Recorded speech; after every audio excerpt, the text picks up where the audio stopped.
Baik, Assalamualaikum warahmatullahi wabarakatuh. Alhamdulillahilladzi allafa baina qulubina fasbahana bi ni'mati ikhwana. Asyhadu an la ilaha illallah wahdahu la syarika lahu wa asyhadu anna Muhammadan abduhu wa rasuluhu alladzi la nabiyya ba'dah. Allah Ta'ala fil Qur'anil Karim, a'udzu billahi minasyaitonir rajim. Ya ayyuhalladzina amanu taqullaha wal tanzur nafsum ma qaddamat lighad wattaqullaha innallaha khabirum bima ta'malun. Baik, Bapak Ibu, teman-teman semuanya, rahmat Allah Subhanahu wa taala.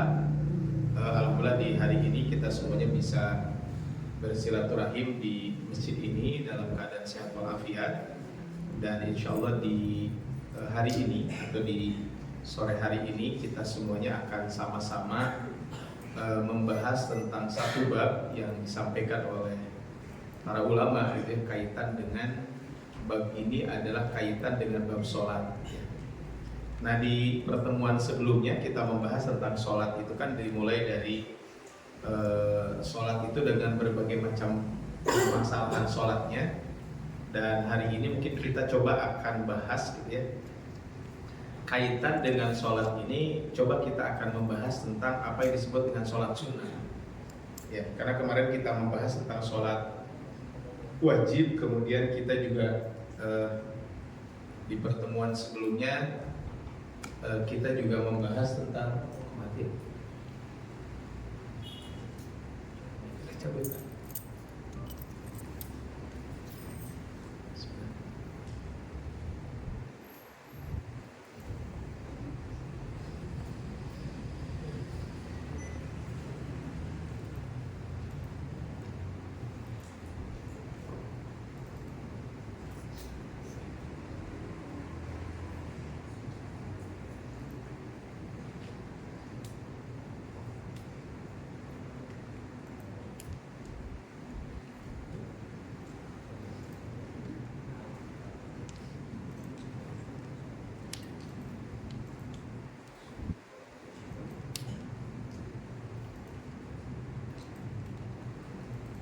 Ya, baik. Tadi kembali di hari ini ya, coba sama-sama kita akan membahas tentang satu bab. Bab ini disampaikan oleh para ulama adalah kaitan dengan sholat sunnah.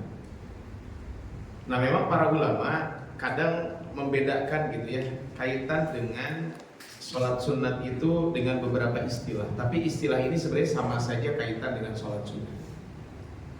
Nah, ketika kita berbicara tentang sholat sunnah ini, maka ya kita membahas tentang sholat sunat.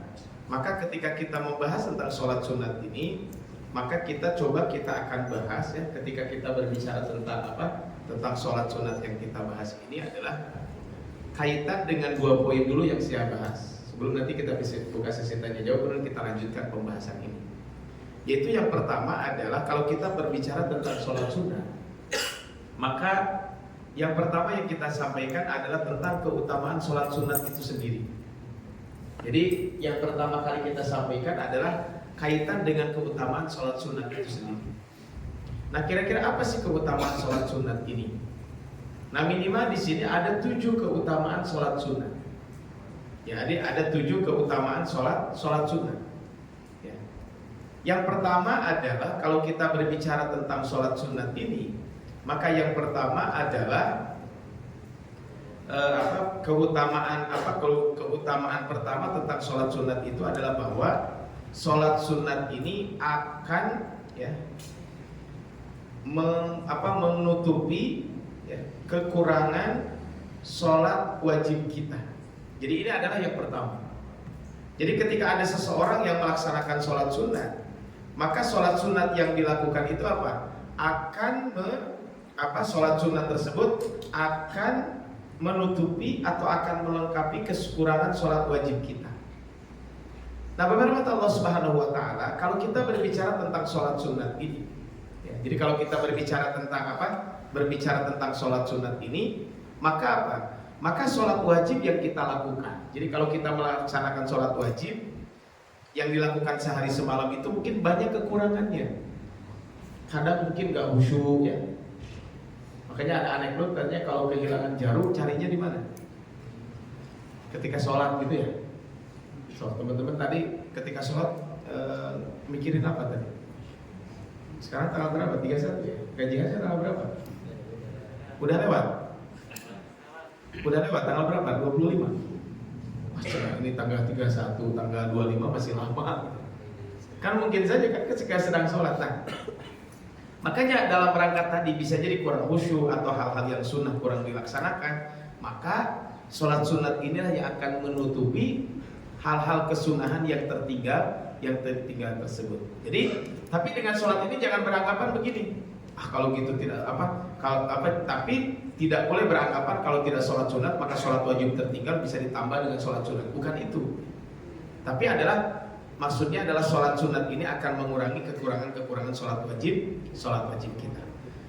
Di dalam sebuah buku Nihayatul Mujtahid disebutkan ar-rawatibu ma'al fara'idi wa hiya sunanut tabi'atu laha wal hikmatu fiha annaha tukammilu ma'nuq qisra minal fara'idi binaqsin nahwi khusyu'in kata tadabburi Quran. Jadi sholat rawatib yang kita lakukan itu kan sholat rawatib kan sholat sunat. Ketika kita melaksanakan sholat sunat rawatib, maka sholat sunat yang kita lakukan ini akan menyempurnakan kekurangan sholat wajib kita. Itu yang pertama.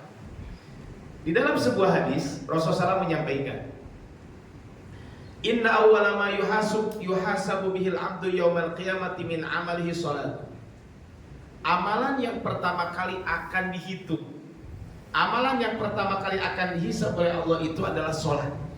Jadi sholat itu adalah amalan yang pertama kali akan dihisab oleh siapa? Oleh Allah Subhanahu wa taala. Maka fa in saluhat faqad aflaha wa anjaha wa in fasadat faqad khaba wa khasira. Apabila sholatnya itu baik, apabila sholatnya bagus, maka dia termasuk orang yang beruntung dan selamat. Tapi kalau sholatnya ancur-ancuran, sholatnya adalah buruk, sholatnya tidak benar, maka dia termasuk yang sengsara dan merugi. Terus ada ungkapan, hari kita mah tong sholat we. Kunaon sholat ge rugi gitu nya. Mendingan teu sholat teh puguh teu rugi. Anu sholat ge rugi komo anu sholat, kan bahasanya begitu. Yang sholat aja bisa rugi, apalagi yang tidak melaksanakan sholat. Nah, kemudian Allah Subhanahu wa taala ketika itu berfirman, ya. Maka kata Allah menyampaikan, qala rabb azza wa jalla, Allah berfirman, udhkuru hal li 'abdi min tatawwu. Coba cari apakah hambaku itu melaksanakan sholat sunnah. Fatukam milubihi man taqassa minal fariidhah. Kalau dia melaksanakan sholat sunnah, maka sholat sunat yang dilakukan itu akan melengkapi kekurangan sholat wajib.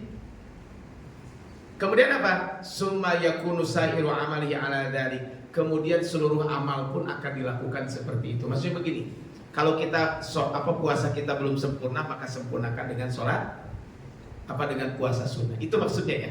Itu yang pertama. Yang kedua adalah di antara keistimewaan sholat sunat itu adalah bahwa sholat sunat itu adalah ibadah sunnah yang paling utama. Kenapa kok sholat sunat itu ibadah yang paling utama? Karena ibadah yang paling utama dalam hal wajib adalah sholat. Kalau yang wajibnya utama, berarti yang sunnahnya juga paling utama. Makanya betul kata para ulama mengatakan, wa afdhal ibadatul badan ba'da syahadataini as-shalah. Fa fardhuha afdalu minal furud wa nafluha afdalu minan nawafil.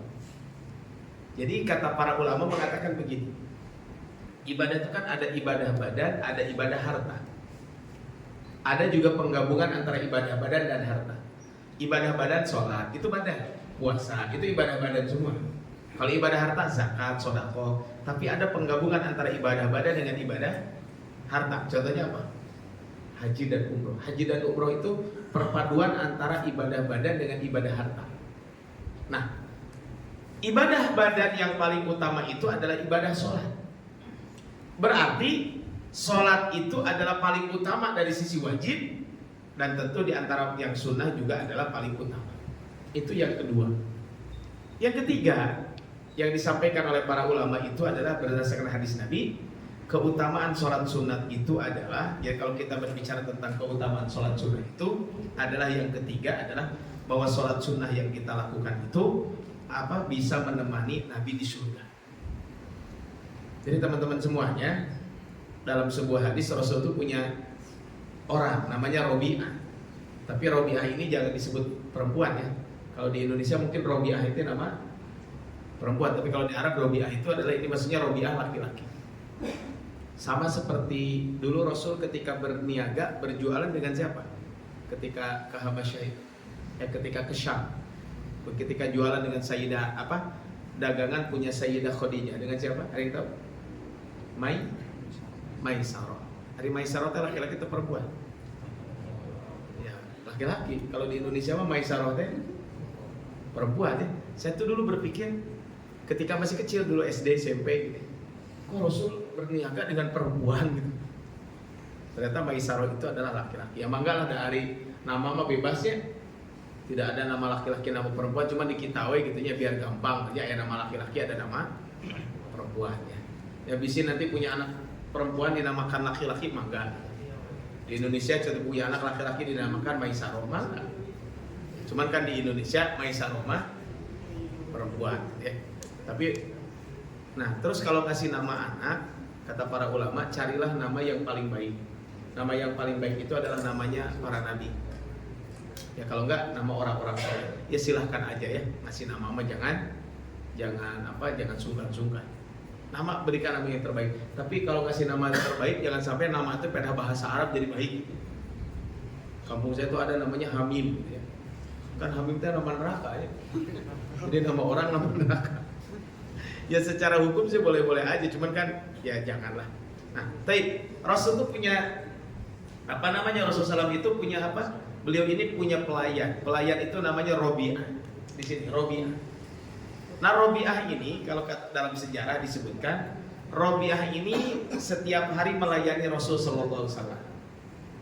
Nah, maka ada satu pelajaran penting buat kita semuanya.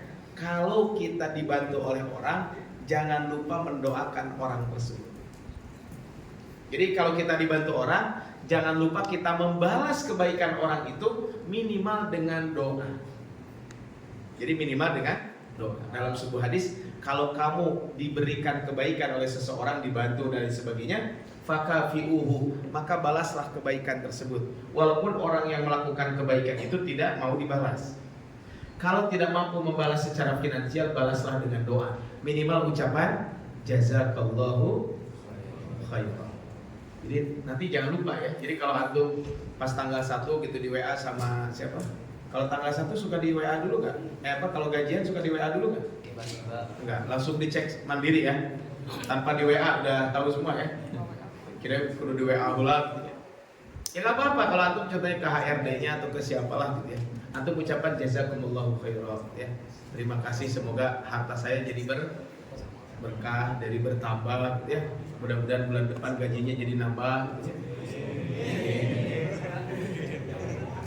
Langsung amin ya. Maka itu mah diobrolkan sama yang punya kewenangan ya.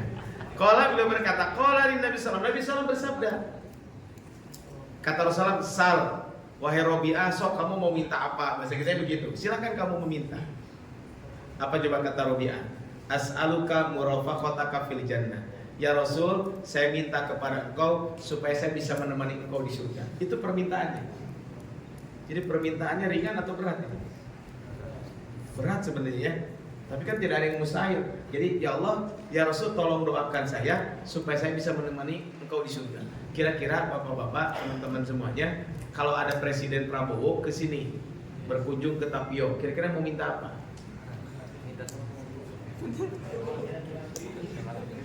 Minta apa? Makan siang gratis. Kan itu mah, kan ini udah ke sekolah kan? Ya, manggalah ya, silakan minta. Pasti kita urusannya benar, minta A, minta B. Kalau Robi'ah ini menarik. Ya Rasul, saya meminta satu. Ya Allah, wahai Rasul, saya minta kepadamu supaya saya bisa menemani engkau di surga. Kalau menemani Rasul di surga, masuk surga nggak? Masuk. Makanya itu kalau ditanya nanti sama pimpinan, katanya apa? Kau minta apa? Saya ingin menemani Bapak umroh. Bisa nanti ada Pak Teguh ada di sini? Nggak ada. Pak Teguh lagi di sini. Nanti kalau Pak Teguh datang, kamu mau minta apa sama Bapak? Saya ingin menemani Bapak umroh. Itu aja nggak apa-apa. Kan namanya juga diminta kan, namun dipenta apa jangan ngomong. Bisa tiba-tiba diminta. Nah, sahabat ini menarik. Ketika diminta, saya ingin menemani engkau di surga. Kemudian apa kata Rasul? Rasul mengatakan, awal ghairu dzalika. Ada pertanyaan ada permintaan yang lain nggak? Bisa ada tambahan permintaannya. Sahabatnya mengatakan, wada ya Rasul, itu aja, nggak usah yang lain. Nah, inilah menjadi dalil buat kita semuanya. Fa'inni ala nafsika bikasratis sujud. Wahai Robi'ah, kalau begitu bantulah saya untuk merealisasikan cita-citamu dengan memperbanyak sujud. Kalau memperbanyak sujud, kira-kira sholat apa? Sholat wajib atau sholat sunnah? Sunnah. Karena nggak mungkin sholat wajib antum memperbanyak sujud. Kalau antum memperbanyak sujud berarti setiap sholat lupa. Iya kan? Kan kalau sujud sholat wajib kan cuma berapa kali? 34 kali kan? Kalau antum sujudnya 36 kali berarti ada satu sholat yang antum berarti lupa kemudian antum melakukan sujud sahwi. Kalau antum Ustaz ya saya mah alhamdulillah kalau sholat wajib teh sehari sujudnya itu adalah 46 kali. Nah, kenapa 44 kali? Kenapa 44 kali? Ya saya masih setiap sholat subuh gitu. Itu 2 atau 3. Nah, itu kan kalau kita lupa dalam sholat, maka kita sholat ada yang disebut dengan sujud sahwi. Nah, jadi kalau antum banyak sujud sahwi ya berarti salah. Maksudnya di sini apa? Tolong saya supaya engkau bisa supaya Allah merealisasikan cita-citamu dengan memperbanyak sujud. Kalau memperbanyak sujud maknanya apa? Memperbanyak sholat sunnah. Karena kalau antum memperbanyak sholat wajib, sujudnya nggak mungkin ya. Ini yang ketiga ya. Kemudian yang keempat, jadi ternyata dengan sholat sunat dosa-dosa kita akan berguguran. Ada sebuah hadis Nabi SAW, Rasul mengatakan, ini hadisnya dari Abdullah bin Amr, beliau mengatakan begini. Dia pernah melihat seorang laki-laki sedang sholat dan memperbanyak sholatnya. Jadi sholat lama banget sholatnya. Kemudian Abdullah bin Umar berkata, siapakah laki-laki itu? Seandainya aku mengenalinya, maka aku akan perintahkan dia untuk memperlama ruku dan sujud. Kenapa? Sebab aku pernah mendengar Nabi SAW bersabda, sesungguhnya seorang hamba jika dia sedang sholat didatangkan semua dosa dan diletakkan di kepala dan pundaknya. Jadi kalau kita sedang sholat, dosa-dosa kita disimpan di kepala dan di pundak. Lalu ketika dia ruku atau sujud, maka dosa itu berguguran dari dirinya. Jadi kalau kita sedang ruku, kita sedang sujud, maka apa? Maka dosa-dosa kita akan berguguran. Nah ini kan subhanallah, ini pahala yang sangat besar yang bisa kita dapatkan. Yang kelima, orang yang melaksanakan sholat sunnah itu akan dicintai oleh Allah Subhanahu wa Ta'ala. Dalam sebuah hadis disebutkan di sini, siapa yang memusuh waliku berarti dia sama saja dengan mengumandangkan perang kepadaku. Siapa yang dimaksud dengan wali di sini? Wali di sini adalah orang yang beriman dan bertakwa kepada Allah. Itu disebut dengan wali.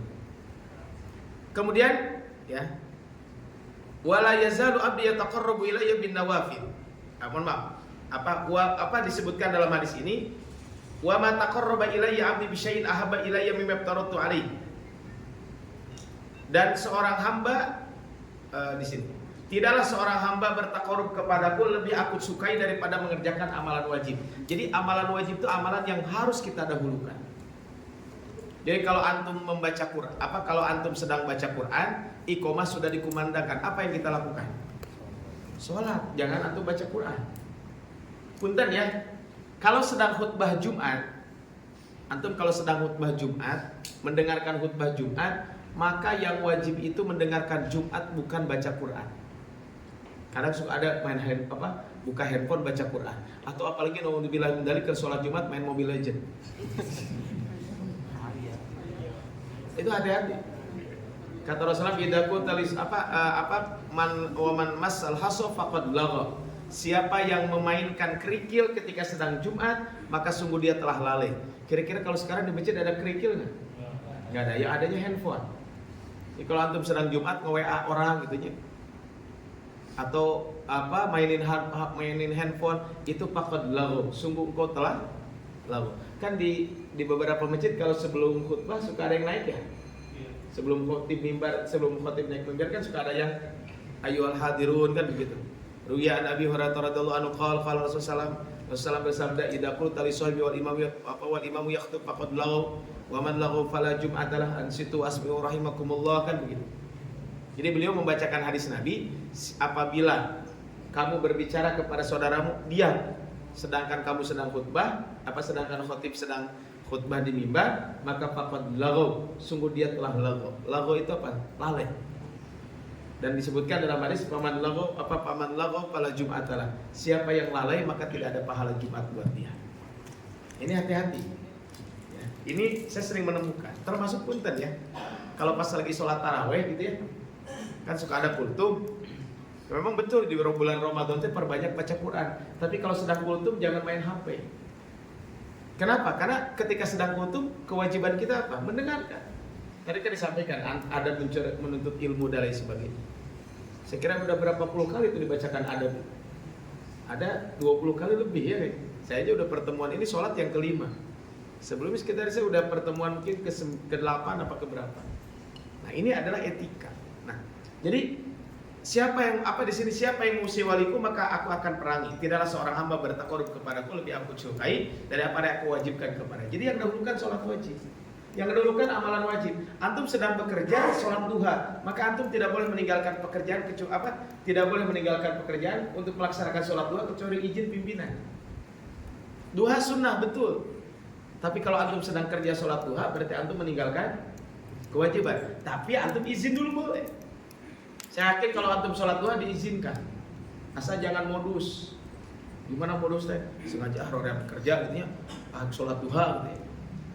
Sholat dua rakaat pertama baca Al-Baqarah gitu. Jadi satu rakaat Al-Baqarah gitu. Rakaat kedua Ali Imran gitu ya. Nah, sedangkan antum teh sholatnya 8 rakaat berarti baca 8 surah.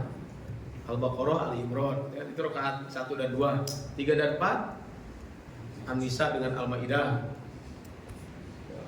Pas pulang-pulang, kenapa kamu lama? Nah, tadi sholat duha. Lama-lama teh, ya saya lagi murojaah surat Al-Baqarah. Ya boleh sih, tapi kan ada skala prioritas, ada skala wajib atau sunnah. Dan seorang hamba senantiasa bertakarub kepadaku dengan amalan sunnah sampai aku mencintai. Nah, jadi kalau kita ingin mendapatkan kecintaan Allah, lakukan sholat-sholat sunnah, lakukan ibadah-ibadah sunnah. Kalau aku sudah mencintai, aku akan menjadi pendengaran yang digunakan untuk mendengar. Aku akan menjadi penglihatannya ketika dia melihat. Aku akan menjadi tangan ketika dia memukul, dan aku akan menjadi kaki ketika dia berjalan. Apabila dia meminta, Allah akan kabulkan. Apabila dia memohon perlindungan, maka aku akan lindungi orang tersebut. Itu yang kelima. Yang keenam, orang yang sholat sunnah itu doanya mustajab.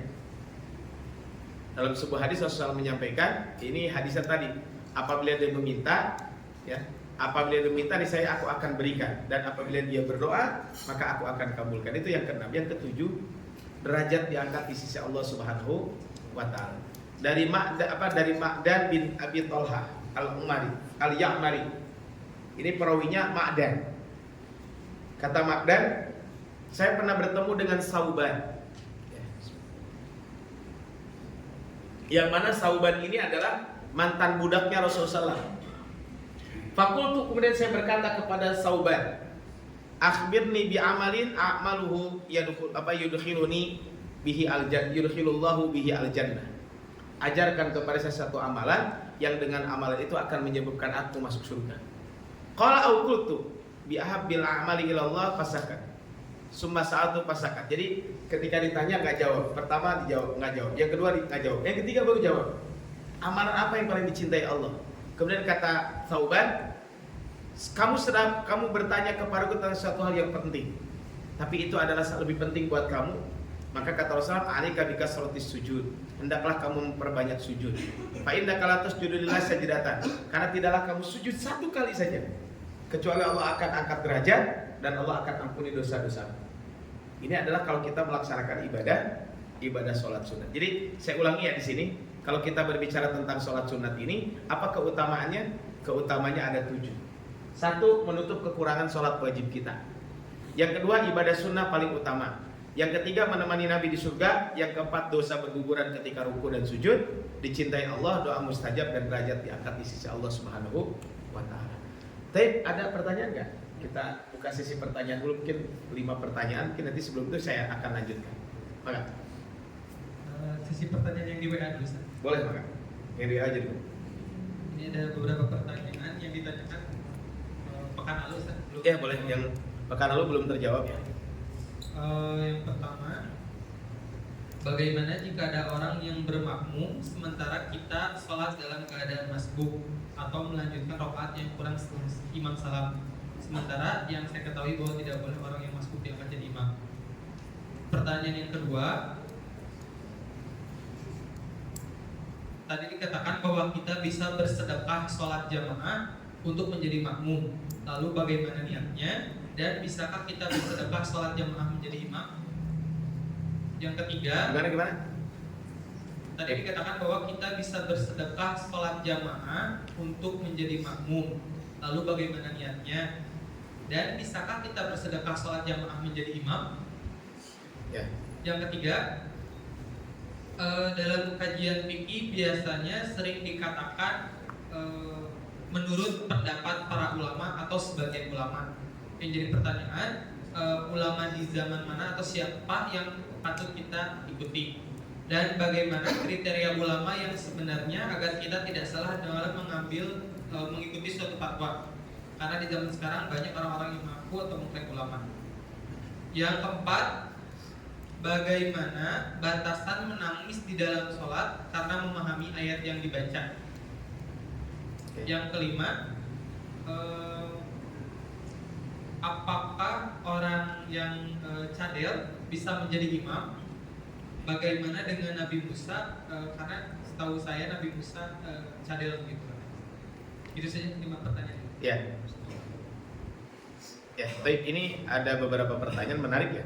Pertanyaannya ya. Pertama, bagaimana hukumnya kalau kalau imam kalau kita sodakoh sholat gitu ya. Kalau sholat gini, saya sholat saya sholat ya. Saya sholat wajib selesai. Nah, beres sholat wajib kemudian ada orang datang ya. Jadi beres sholat wajib kemudian ada orang datang. Nah, ketika orang itu datang, kemudian dia belum sholat wajib, nggak ada teman, nggak ada orang, ya udah kita sholat. Jadi sholat kita adalah menjadi makmum di situ. Maka niatnya apa? Ya kita niat sholat sunnah. Niatnya adalah niat sholat sunnah, nggak apa-apa. Ini adalah kita niatnya adalah niat sholat sunat kepada orang tersebut, gitu ya. Nah terus kalau tadi kan sodakohnya jadi makmum ya, kalau jadi imam gimana? Nah kalau jadi imam, memang ini yang jadi perbedaan di kalangan para ulama adalah nanti bagaimana hukumnya jika imam sholat sunnah, makmum sholat wajib. Nah makanya ini memang terjadi perbedaan memang di kalangan para ulama kaitan dengan bab ini. Apakah boleh kalau imamnya sholat wajib, kemudian makmumnya, imamnya sholat sunnah, tapi makmumnya sholat wajib, kan begitu. Maka sebagian ulama mengatakan tidak boleh. Kenapa? Innama ju'ilal imamu liyutamma bihi. Imam itu diangkat untuk diikuti. Nah, kalau imam sholat wajib berarti imam sholat sunat berarti kita sholat sunat juga. Makanya tadi yang sering disebutkan oleh para ulama itu bukan bersodakoh menjadi imam, tapi sodakoh menjadi makmum, gitu ya, seperti itu. Karena kalau imam berjamaah imam sholat wajib, kita sholat sunat itu dibolehkan. Itu ya. Jadi bukan itu enggak ya. Tadi terjadi perbedaannya di situ. Kalau sengaja kita menjadi bersodakoh tentu tidak boleh. Ya saya lebih cenderung nggak usah. Kalau kita bersodakoh untuk jadi imam, enggak. Kita sodakohnya jadi makmum saja. Adapun kalau saya jadi contohnya gini, pas bulan Ramadan saya sholat tarawih, saya jadi imam, kemudian ada orang datang belum sholat isya, ya itu nggak apa-apa kalau seperti itu. Itu ya. Yang pertama adalah kaitan dengan bagaimana hukumnya kalau sodakoh menjadi makmum. Kemudian yang kedua, ini adalah kaitan dengan bagaimana menurut ini kan apa kriteria ulama yang harus diikuti? Ulama zaman kapan? Nah ini satu, mungkin perlu saya sampaikan di sini, ya.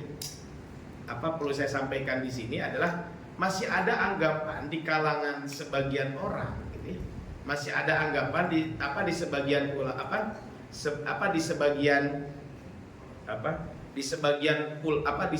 orang bahwa mereka menuduh bahwa ulama itu tidak berlandaskan Al-Quran dan Sunnah. Itu dulu mungkin ya.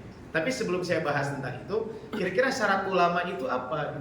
Ulama yang bisa dijadikan rujukan itu, pertama adalah ulama itu adalah orang yang pakar tentang ilmu akidah. Dari kepakaran itu orang akan menjadi kenal kepada Allah dan mengetahui kesucian Allah dari segala kekurangan. Yang kedua, ulama yang pantas dijadikan sebagai teladan atau rujukan itu adalah orang yang pakar tentang ilmu syariat. Yang ketiga adalah seorang ulama yang harus yang selalu punya sikap dan tindakan yang terpuji. Dan yang terakhir adalah ulama harus memiliki perasaan khauf dan roja kepada Allah Subhanahu wa taala. Atau dalam bahasa sederhananya adalah ulama itu adalah kaitan dengan orang yang punya sifat waroknya sangat tinggi. Ini yang disampaikan oleh para ulama tentang ini. Nah, terus nyambung tadi nyambung kaitan dengan ulama siapa yang kita ikuti tadi. Kok sebagian ulama mengatakan ya ulama itu banyak dari sejak apa? Dari sejak zaman para sahabat, tabi'in, tabi'un tabi'in sampai hari ini. Ya tentu ketika kita mengambil satu pendapat pasti akan merujuk kepada ulama-ulama tersebut. Contoh tadi bagaimana hukumnya sholat bagaimana hukumnya sholat asar. Setelah sholat asar kemudian kita sholat tahiyatul masjid. Nah, boleh atau tidak kan ba'da asar sholatnya tidak boleh kan, sholat sunat setelah asar. Tapi kalau tahiyatul masjid gimana? Antum masuk masjid 5:30 boleh nggak tahiyatul masjid?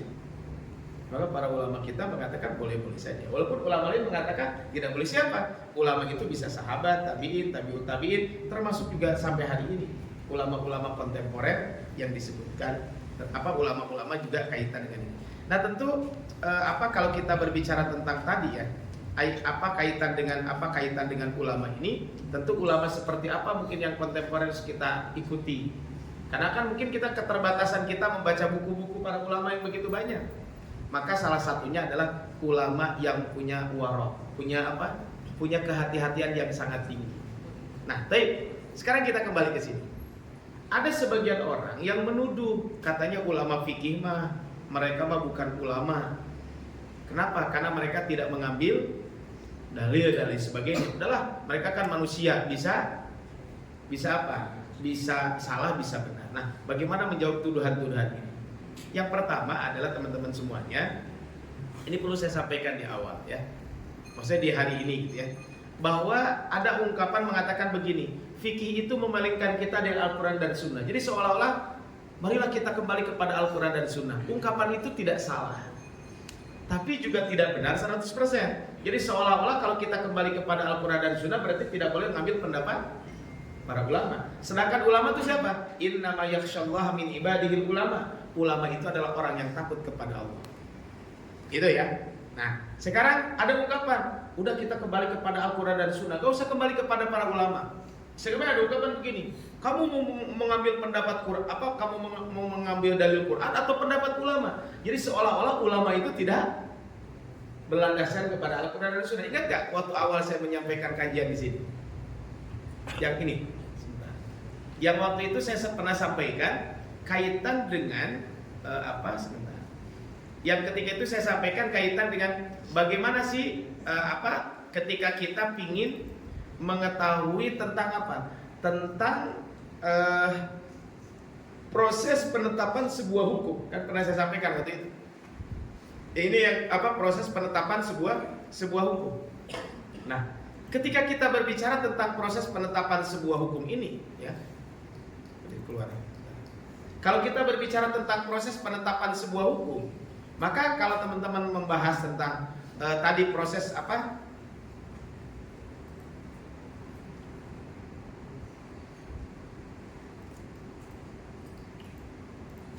ya, kalau kita ingin membahas tentang ini, tentang bagaimana proses penetapan sebuah hukum. Nah, ketika kita berbicara tentang proses penetapan sebuah hukum, maka kan ini. Ya, kalau kita berbicara tentang proses penetapan sebuah hukum kan seperti ini. Ada sumber hukumnya, itu apa sumber hukumnya? Al-Quran dan Sunnah Nabi. Tapi ada realitas kehidupan yang mungkin ada dinamis. Al-Quran dan Sunnah Nabi sebagai sumber hukum itu bersifat statis, pasti kebenarannya. Tapi di sini ada realitas kehidupan yang akhirnya para ulama berijtihad. Artinya apa? Dengan kaidah-kaidah yang ada. Nah, ulama ini berijtihad. Nyambung dengan ulama seperti apa? Ya ulama robbani. Ulama robbani itu siapa? Ulama yang sangat takut kepada Allah sehingga ketika ditanya dia akan berhati-hati. Kan ada sekarang banyak gitu ya. Makanya tadi disebutkan ya, ada katanya apa? Nanti di akhir zaman itu akan banyak apa? Para futoba. Para orang-orang yang pintar berceramah tapi sedikit ilmu. Nah, mudah-mudahan kita jangan terkena seperti itu. Karena tadi di sini. Nah, para ulama berijtihad. Bagaimana berijtihad? Nah, ketika para ulama berijtihad ini apa? Di sini para ulama berijtihad. Tentu ketika berijtihad ada kaidah-kaidah fikih yang ada. Sehingga dari kaidah-kaidah fikih ini akhirnya apa? Maka muncul hukum wajib, sunnah, mubah, makruh dan lain sebagainya. Nah, ini berarti ulama di sini apa?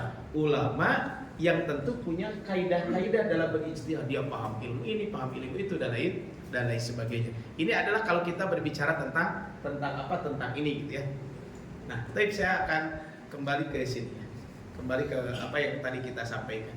Nah, jadi ada orang yang beranggapan kalau kita mengambil fikih, mengambil pendapat ulama, berarti kita ini sama saja dengan memalingkan dari Quran dan Sunnah. Padahal apa? Ilmu hadis itu berdasarnya ke siapa? Antum tahu hadis ini sahih atau tidak? Siapa yang mengatakan itu? Ulama hadis, ada ulamanya. Membaca Quran antum berlandaskan ke siapa? Antum kan pasti akan merujuk kepada para ulama. Tadi membaca surat apa? Saya pas pengajian tadi pas nggak dengar. Baca surat apa tadi yang tilawah? Surat Al-Kahfi. Antum bisa baca surat Al-Kahfi dari mana? Ya dari ulama, dari ustaz kan, dari antum belajar alif-alifan terus dan seterusnya. Kalau tafsir terjemah bersandarnya ke siapa? Kan ada buku tafsir. Antum contohnya apa? Di dalam Al-Quran ketika ada ayat Quran wa yas'alunaka 'anil khamri wal maisir qul fihi ma itsmun kabir wa manafi'un linnas. Mereka bertanya kepada Muhammad tentang khamr dan judi, tentang minuman keras dan judi. Katakan, khamr dan judi itu adalah dosanya besar, tapi ada manfaatnya. Kira-kira khamr dan judi boleh nggak? Khamr dan judi boleh atau enggak? Enggak. Tapi kan itu ada manfaat katanya. Ya, ini kan berarti lihat bagaimana penafsiran para ulama tentang ayat itu. Yang kedua, ada sebagian orang beranggapan para ulama itu tidak dijamin selalu benar dan bisa salah. Betul memang, tapi Rasulullah SAW juga dulu pernah tanda petik gitu ya, ada kekeliruan, tapi kekeliruan itu tidak berdampak hukum. Ketika Rasul bermuka masam kan, ketika Abdullah bin Ummi Maktum mau belajar, kemudian kata Rasul, Abdullah bin Ummi, bahasa kita mah, kamu tuh jangan datang sekarang. Terbesit dalam hatinya, nggak benci. Cuman bagusnya kayaknya Abdullah bin Maktum jangan datang sekarang. Tapi Abdullah bin Maktum datang dan akhirnya apa? Disebutkan abasa wa tawalla anja'ahul a'ma. Tawanan perang Badar. Ini kan juga sama. Di situ adalah ada ijtihad di sini. Kemudian berikutnya di sini. Fikih itu mengajarkan perbedaan dan perpecahan. Nggak usah lah, kata ulama ini boleh, ulama ini nggak boleh. Jadi kita tuh diajarkan perpecahan dan perbedaan. Antum tahu jumlah ayat Al-Quran ada berapa? 6.000 berapa? 6.666, biar gampang ya. 6.236. Ada lagi mengatakan lebih banyak dari 6.236, ada juga mengatakan lebih sedikit dari 6.236. Artinya apa? Jumlah ayat dalam Al-Qur'an aja ada perbedaan. Ayatnya jelas, maksudnya ayat itu dari dari Al-Baqarah sampai Anas itu nggak ada perubahan. Cuma jumlah ayatnya ada berapa? Al-Fatihah saja kemarin sebagian ulama mengatakan Al-Fatihah tetap 7 ayat, tapi sebagian mengatakan 7 ayat itu adalah bukan Bismillah. Bismillah itu bukan bagian dari Al-Fatihah. Bismillah termasuk Al-Fatihah atau bukan? Perbedaan qiraat. Ya. Kemudian perbedaan satu ayat dengan ayat lain. Nah, ini adalah kaitan dengan bab ini. Kemudian ada yang mengatakan fikih itu mengurusi masalah yang remeh-remeh. Nama wudhu dan lain sebagainya. Padahal ilmu itu kan ada urutannya. Sholat, kenapa kok bahasanya sholat itu kan sebenarnya bosan lah bahas sholat. Maka apa? Padahal pembahasan sholat itu adalah amal yang akan pertama kali ditanya oleh Allah Subhanahu Wa Taala. Dia mengatakan gini, kalau mempelajari fikih nanti kita akan meninggalkan ibadah sunnah. Ya tentu tidak bisa dikatakan seperti itu. Kenapa? Karena ketebalan iman orang itu kan berbeda-beda. Sehingga nanti ada dalam rangka memudahkan, ada yang wajib, ada yang sunnah, dan lain sebagainya. Itu adalah pertanyaan kedua ya, kaitan dengan menurut apa. Kemudian berikutnya menangis gitu ya. Yang ketiga menangis ya. Apa kaidahnya mungkin ya, menangis dalam sholat itu seperti apa gitu ya. Ya sebenarnya selama menangisnya bukan apa, Tidak ada suatu ketentuannya gimana gitu. Yang penting kalau kita sedang sholat berjamaah, ada orang mungkin jangan terlalu berlebih-lebihan suara, jangan sampai jangan sampai teriak-teriak dan lain sebagainya. Makanya Rasul pernah menangis seperti apa? Ya terseduh-seduh lah. Ya, itu adalah, jadi kalau disebut batasannya seperti apa ya, disebutkan batasan secara khusus ketika kita membaca itu. Kemudian bagaimana hukumnya kalau orang cadel ya, itu ya. Kalau orang cadel menjadi imam, ya selama cadelnya tidak merubah huruf boleh. Tidak merubah huruf itu tidak merubah bacanya. Kalau baca Quran cadel tapi dia tidak merubah makna, itu nggak apa-apa. Tapi kalau nanti baca Qurannya jadi merubah makna ya nggak boleh. Contohnya Bismillahirrahmanirrahim, itu kan nggak boleh. Harusnya kan rohnya kan tebal gitu ya. Nah, itu nggak boleh jadi imam. Kenapa? Karena dia berubah. Tapi kalau gimana kalau sholat sendiri? Kalau sholat sendiri itu bab lain ya, kaitan dengan bab ini. Walaupun tadi ada pertanyaan, bagaimana kalau orang buta jadi imam? Boleh. Termasuk tadi kalau orang cadel. Ada satu yang kelewat apa tadi? Yang belum saya jawab.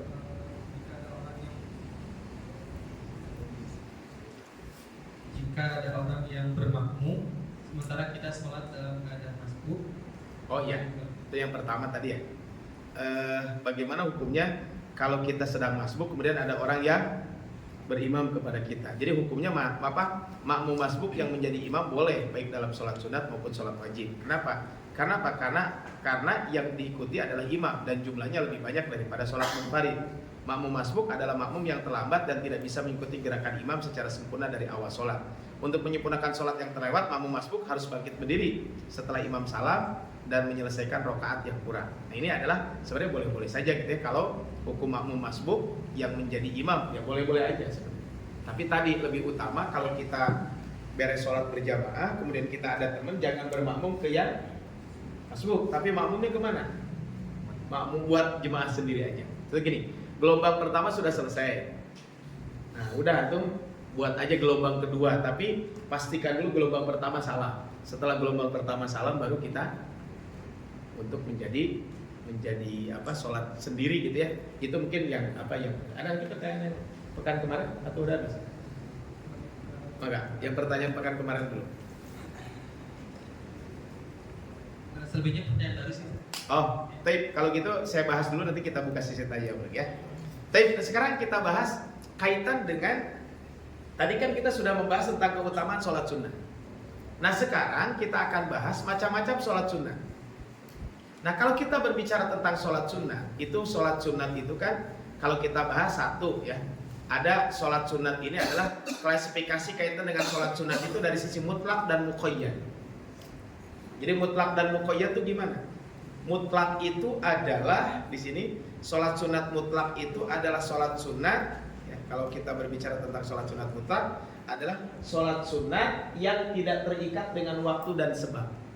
Jadi tidak terikat dengan waktu atau sebab. Artinya sholat ini bebas dikerjakan kapanpun dan dimanapun. Jadi tidak ada sebab, tidak ada waktu, mana kapanpun. Tapi sholat sunat mutlak ini tidak boleh dilaksanakan di waktu yang terlarang. Contoh gini, antum pada asar, saya mau sholat sunat, itu nggak boleh. Tapi kalau antum setelah sholat asar kemudian ba'diyah asar, saya pingin sholat sunat, boleh. Terkuat saya pingin sholat sunat, silakan. Bisa antum, saya mau terkuat bisa yang sholat sunat. Tapi kalau antum sedang kerja nggak boleh, kecuali izin dulu kepada pimpinan. Antum lagi kerja, saya merek sholat sunat, nggak boleh. Kenapa? Karena kerja itu wajib, sholat sunat sunnah. Jadi ini yang disebut dengan sholat sunat mutlak. Nah sholat sunat mutlak ini contoh sholat tasbih, sholat rawatib, ini sebagian ulama mengatakan itu masuk ke dalam sholat sunat mutlak. Nanti mungkin kita bahas kaitan dengan sholat ini. Kemudian yang kedua ada yang disebut dengan sholat sunat muqayyad. Sholat sunat muqayyad ini adalah sholat sunat yang terikat dengan waktu atau sebab. Jadi pelaksanaannya terikat dengan waktu atau ada sebab tertentu. Nah para ulama ketika membagi sholat sunat muqayyad ini ada 4 hal, ada 4 macam. Yang pertama ada sholat sunat muqayyad itu adalah sholat sunat muqayyadun bil waqti. Jadi sholat sunat yang sholat sunat itu terikat dengan waktu, sehingga kalau waktunya habis atau belum waktunya nggak boleh dilaksanakan. Contoh sholat sunat duha. Antum sholat duha tapi jam 1 boleh nggak? Jam 1 siang. Saya mereka sholat duha jam 1 nggak boleh. Atau antum teh pada sholat subuh, ada sholat subuh langsung sholat duha, nggak boleh, karena belum waktunya. Sholat duha itu waktunya kapan? Sekitar 1,5 jam lah kurang lebih. Kalau sekarang coba lihat di sini. Jadi lihat di sini ada di jam ini tuh kan ada sholat subuh kan, sholat subuh. Kemudian nanti setelah subuh tuh ada syuruk kalau nggak salah. Nah itu ada sholat syuruk, lihat. Ada imsak ya. Sholat subuh, ada sholat subuh, apa? Ada imsak. Nah ini sekarang. Ada syuruk, syuruknya jam 5.23. Itu syuruk ketika terbit matahari. Nah kalau sholat duha ditambah aja 20 menitan. Jadi berarti kalau sholat duha jam berapa? Jam 5.43 ya gitu ya. Jadi nah sholat duha itu kapan? Sekitar 1,5 jam atau 1 jam 40 menit dari adzan subuh. Jadi lihat adzan subuhnya. Kapan berhentinya? Berhentinya itu adalah kurang lebih sekitar 10-15 menit sebelum azan zuhur. Kalau sekarang azan zuhur jam 11.36, berarti kurangi saja 15 menit atau 10 menit. Berarti sekitar jam berapa? Jam 11.20-an ya. Nah, jadi antum kalau jam 11 lebih 15 itu boleh sholat duha. Nah, ini adalah sholat yang apa? Sholat itu adalah sholat sunnah tapi terikat dengan waktu. Waktunya habis sudah selesai. Ini adalah kaitan dengan sholat yang disebutkan tadi, yaitu muqayyadun bil waqti. Nah, ada yang disebutkan dengan sholat sunat muqayyadun bil bisababin mutaqaddim. Maksudnya adalah sholat sunat yang terikat dengan sebab mutaqaddim. Artinya penyebabnya muncul dulu, baru sholat sunat. Contoh, kalau antum mau sholat sunat tawaf dulu atau sholat dulu? Mau sholat sunat tawaf? Sholat sunat dulu atau tawaf dulu? Tawaf dulu, karena sholat sunat tawaf itu apa? Dilaksanakan setelah kita melaksanakan sholat setelah tawaf. Antum kalau sholat sunat syukrul wudu dulu atau sholat dulu? Wudu dulu. Nah ini kan sebab duluan baru ada sholat. Ini namanya adalah sholat sunat yang disebutkan muqayyadun bisababin mutaqaddimin. Nah yang ketiga ada yang disebut dengan muqayyadun bisababin muqarin. Jadi antara sholat dengan sebab itu bersamaan munculnya. Contoh sholat gerhana. Kalau antum sholat gerhana, kira-kira gerhana dulu baru sholat, atau sholat dulu baru gerhana, atau sholatnya berbarengan dengan gerhana? Berbarengan dengan gerhana. Gerhana jam 2 sampai jam 4. Antum sholat gerhana jam 4:30, nggak sah. Kenapa nggak sah? Udahan sholat gerhana. Atau sholat gerhana jam 2, antum saking semangatnya jam 1 sudah sholat gerhana. Nah, waktunya belum mulai. Nah, itu nggak boleh. Jadi sholat ini apa? Jadi antara sebab dengan sholat itu berbarengan. Contohnya di sini adalah sholat sunat gerhana. Ya, baik itu gerhana matahari atau gerhana bulan. Yang terakhir, muqayyadun bisababin mutaakhirin. Kalau yang kedua, sebab dulu baru sholat. Kalau ini kebalikan, sholat dulu baru sebab. Jadi kalau bisababin mutaakhir itu adalah sholat sunat. Yang sholat sunat itu adalah muncul dulu sholat sunat, kemudian baru penyebabnya muncul belakangan. Contoh, sholat hajat. Hari antum sholat hajat dulu atau sholat dulu? Kalau sholat istikharah, antum keputusan dulu atau sholat dulu? Sholat dulu, makanya sholat istikharah antum lagi semoga istri gitu ya. Pada sholat istikharah mau istikharah buat istri naon? Ya abdi cenah bade nikah. Menikah deui mah bener gitu ya. Ini kan bukan. Nah, jadi kalau antum mau istikharah ya sebelum terjadi. Itu namanya adalah muqayyadun bisababin mutaakhirin. Baik, kita lihat di sini. Ini adalah kaitan dengan sholat sunat. Nah, kemudian sebagian ulama ada yang membagi sholat sunat ini adalah ada yang disebut dengan sholat sunat yang dianjurkan berjamaah dan sholat sunat yang tidak dianjurkan secara berjamaah. Ini adalah ada sholat sunat yang dianjurkan secara berjamaah, tapi ada juga sholat sunat yang tidak dianjurkan secara berjamaah. Contoh, ada sholat sunat yang dimasukkan dalam anjuran berjamaah. Sholat tarawih itu berjamaah. Sholat witir di bulan Ramadan berjamaah. Sholat id berjamaah. Ada yang antum sholat idnya sendiri di rumah? Enggak. Kecuali kalau ketika COVID kemarin boleh dengan keluarga. Tapi kalau sekarang nggak boleh.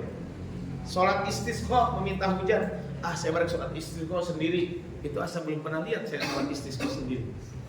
Sholat gerhana matahari dan bulan. Nah, ada sholat sunat yang dimasukkan ke dalam sholat sunat itu dianjurkan sendiri. Tapi kalau mau berjamaah boleh.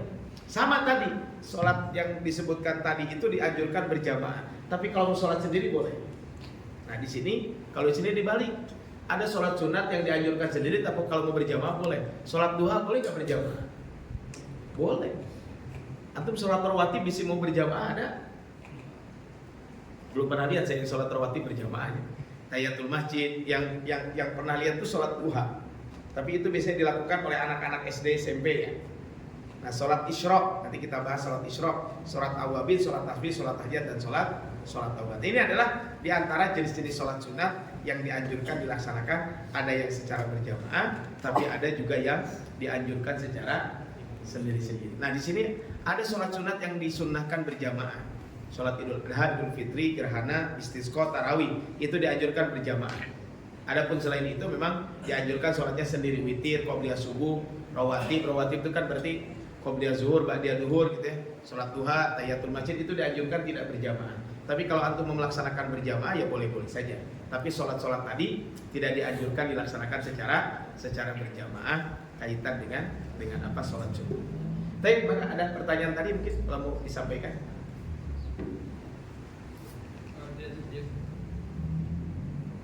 Untuk pertanyaan selanjutnya, apakah sholat witir jika dilakukan 2 kali akan mendapatkan pahala sholat witir atau sholat sunat biasa? Karena bilangannya yang menjadi genap, sedangkan witir bilangannya ganjil. Yang kedua, ketika sholat masbuk rakaat kedua, apakah membaca iftitah dulu atau langsung al-fatihah? Yang ketiga, Ustadz, adakah rujukan buku tentang sholat yang sesuai sunnah yang kami harus miliki di rumah? Yang keempat, apakah boleh setelah sholat wajib langsung lanjut sholat ba'diyah dan berzikir ketika selesai sholat ba'diyah?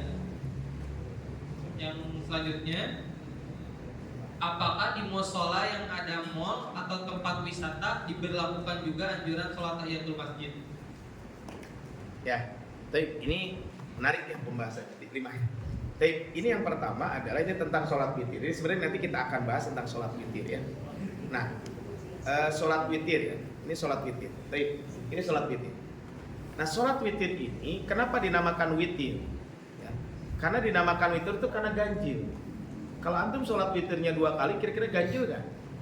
Ya enggak, berarti nggak ada apa? Nggak sholat witir, berarti kan begitu. Nah, makanya ada banyak hadis menunjukkan tentang sholat witir. Jadi witir itu ganjil. Ya. Makanya kalau kita berbicara tentang witir, maka witir ini adalah 1, 3, 5. Nah, mungkin yang jadi masalah adalah begini. Yang jadi masalah itu begini. Kalau ada orang yang sholat witir sebelum tidur, kemudian setelah tidur dia bangun. Nah, apakah dia sholat witir lagi atau tidak? Gitu kan begitu. Maka kalau kondisi seperti itu ada 2 cara. Pertama adalah dia langsung tahajud saja tanpa witir. Jadi contoh gini, antum sudah kalau pas bulan Ramadan kan kita sudah witir itu, ikut tarawih kemudian witir. Nah, pas bangun jam 4 contohnya atau bangun setengah 4 gimana? Ya udah antum bangun, nggak usah sholat witir, tapi sholat tahajud. Itu cara yang pertama. Yang kedua adalah caranya adalah apa? Caranya dia witir lagi. Contoh gini, dia sudah witir, kemudian bangun, maka dia witir untuk menggenapkan yang pertama, kemudian sholat tahajud, setelah itu witir lagi. Jadi witirnya berapa kali? 3 kali kan? Sebelum tidur, kemudian pas bangun menggenapkan yang sebelum tidur, kemudian nanti di akhir kita witir lagi. Sehingga kalau sholat 2 kali witir, ya insya Allah dapat pahala sholat sunnah. Cuman witirnya enggak, kenapa? Karena witir dengan witir jadi genap. Gitu aja sebenarnya. Pahalanya dapat. Nah, sholat witir itu kata para ulama mengatakan kalau kita sholat witir maka sholat witir itu adalah dianjurkan dilaksanakan di akhir malam. Jadi kalau antum mau sholat witir bagusnya dilaksanakan di akhir malam, jangan di awal.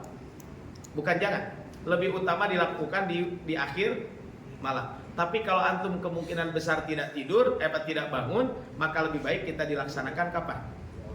Di awal malam gitu ya. Ini adalah kaitan dengan ini maksudnya sebelum tidur dan lain sebagainya. Nah, Kapan waktu pelaksanaannya? Ini pelaksanaan sholat witir ini panjang.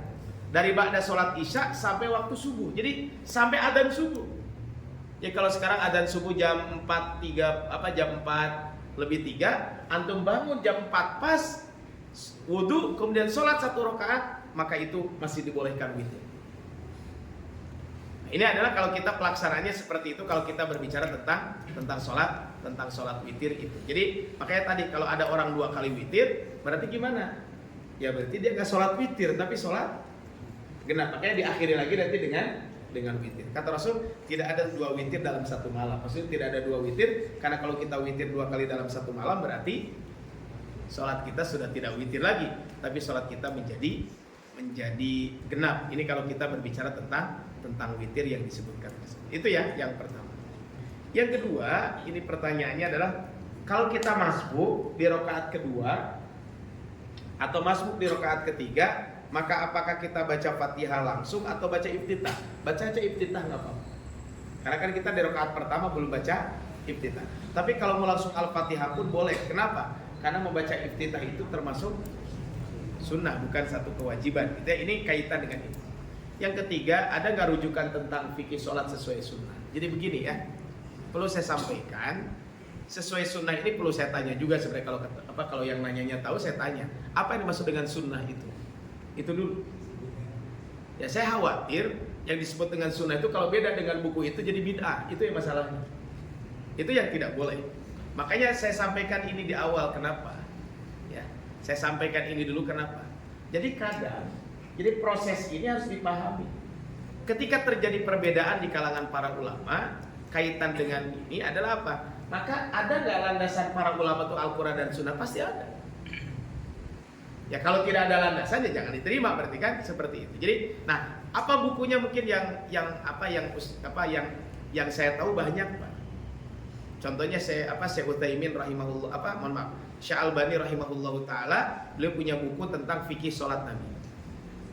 Ada ya, sifat sholat Nabi kan ada ya, sifat sholat Nabi boleh digunakan. Tapi kalau ada berbeda buku itu mungkin dengan praktek di masyarakat, jangan menyalahkan langsung. Ditanya dulu kenapa? Jangan-jangan kita belum tahu dalilnya. Tadi contohnya digerak-gerakan atau tidak digerakkan ketika tahiyat. Mana yang sesuai sunnah? Semua sesuai sunnah. Mau digerak-gerakan begini, mau digerakkan sekali itu sesuai sunnah. Yang tidak sesuai sunnah itu gimana? Antum sholat lihat telunjuk tetangga.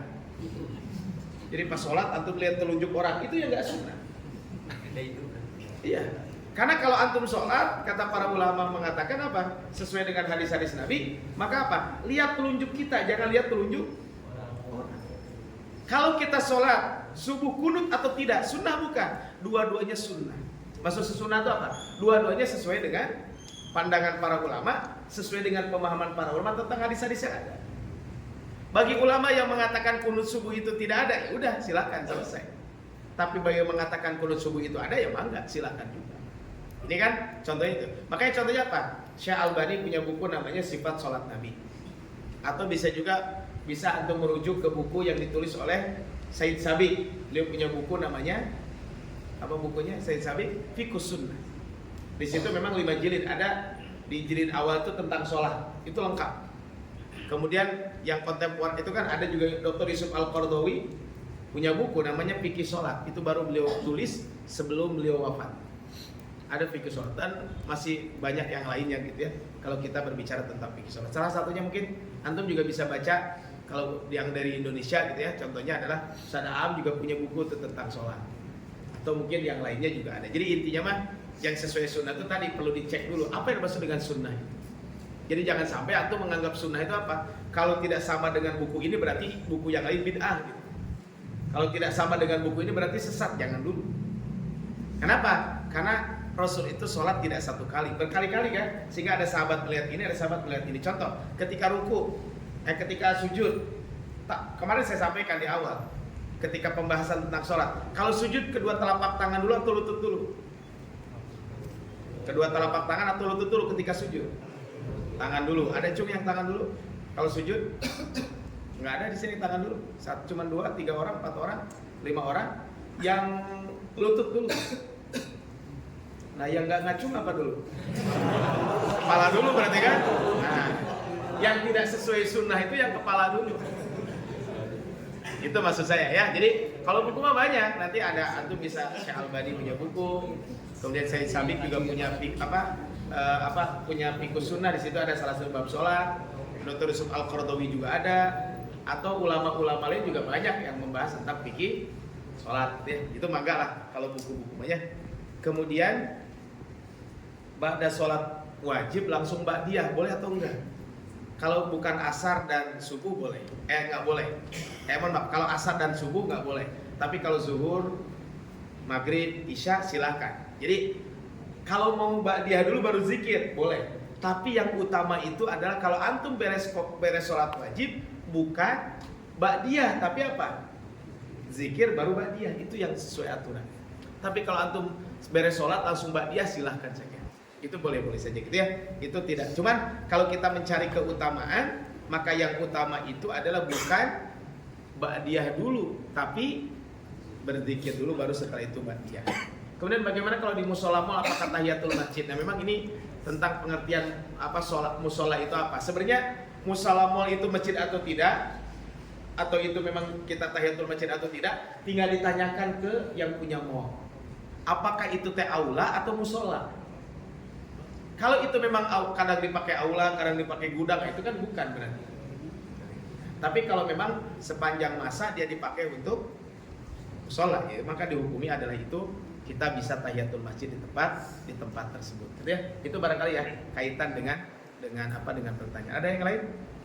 Pertanyaan? Udah kejauh semua yang barusan ya. Maka kalau ada yang lain. Tadi apakah boleh setelah sholat wajib langsung sholat ba'diyah? Tadi udah. Bukan qobliyah tadi saya lupa ya. Jadi setelah sholat langsung ba'diyah boleh. Bukan qobliyah, mohon maaf. Jadi setelah sholat antum langsung ba'diyah boleh. Tapi lebih utama zikir dulu baru ba'diyah, bukan qobliyah. Mohon maaf saya salah tadi. Jadi bukan qobliyah tapi ba'diyah. Jadi ba'diyah dulu, zikir dulu baru ba'diyah, ya. Tapi kalau ba'diyah dulu boleh nggak? Boleh, tapi tidak lebih utama. Yang lebih utama itu adalah zikir dulu baru ba'diyah setelah itu. Wallahu a'lam. Lanjut pertanyaan selanjutnya, apakah sholat syuruk itu sholat duha juga? Ya. Yang selanjutnya, ketika sudah khutbah Jumat, utamanya sholat sunat dulu atau langsung duduk dengerin khutbah? Yang selanjutnya, udah gitu. Ya, baik ya. Syuruk, duha, kemudian sholat sunat ini ya, Jumat ya. Baik. Nah, kalau kita berbicara tentang syuruk, ini tadi ya, saya sudah sampaikan tadi tentang witir ya sebenarnya. Nah, kemudian ini pertanyaan menarik kaitan dengan sholat duha. Ini apa kaitan dengan sholat syuruk atau sholat isyrok? Ya, saya akan bahas aja sekalian sholat syuruk dan sholat isyrok. Nah, sholat isyrok atau sholat syuruk itu apa? Sholat sunnah yang dilakukan pada pagi hari setelah terbit matahari. Jadi kurang lebih sekitar 1 jam 20 menit. Jadi syuruk itu kurang lebih sekitar 1 jam 20 menit dari kapan? Dari sejak sholat? Bukan dari sholat, dari sejak adzan subuh ya. Kurang lebih segitu. 1 jam 10 menit sampai 1 jam 20 menit lah. Itu sholat syuruk. Itu waktu syuruk. Nah, ada hadis Nabi yang mengatakan begini. Hadisnya ini. Siapa yang sholat subuh berjamaah? Jadi antum sholat subuh berjamaah buat bapak-bapak, nggak boleh di rumah. Kalau ibu-ibu memang sebagian ulama membolehkan syuruknya di rumah. Jadi gini, kalau ibu-ibu sholat subuh di rumah, kemudian tidak beranjak dari tempat sholatnya, kemudian ketika terbit matahari sholat 2 rakaat, maka pahalanya sama dengan haji dan umroh. Itu sebagian ulama mengatakan begitu. Tapi kalau laki-laki apa? Siapa yang sholat subuh berjamaah, kemudian dia duduk berzikir kepada Allah sampai matahari terbit, kemudian dia sholat 2 rakaat, maka dia mendapatkan pahala haji dan umroh sempurna. Hadis riwayat Imam Tirmidzi. Nah, ini adalah sholat syuruk tadi ya. Nah, para ulama mengatakan sholat isyrok itu hukumnya sunnah. Sebagaimana disebutkan dalam hadis bahwa jumlahnya adalah 2 rakaat. Orang yang mengerjakan sholat isyrok, maka pertama dia harus sholat subuh berjamaah 1, yang kedua berzikir hingga terbit terbit matahari, kemudian sholat 2 rakaat. Maka inilah tata caranya seperti ini. Jadi kalau mau sholat syuruk seperti ini caranya. Sholat subuh berjamaah, setelah sholat jangan beranjak dari tempat sholat kita, duduk di situ sampai terbit matahari, berzikir kepada Allah. Kemudian setelah itu sholat 2 rakaat, maka itulah disebut dengan sholat syuruk, seperti itu ya. Itu yang disebut dengan sholat isyraq atau sholat syuruk. Nah pertanyaannya adalah, apakah sholat syuruk itu termasuk sholat duha? Itu pertanyaannya. Apakah sholat syuruk itu termasuk sholat duha gitu ya?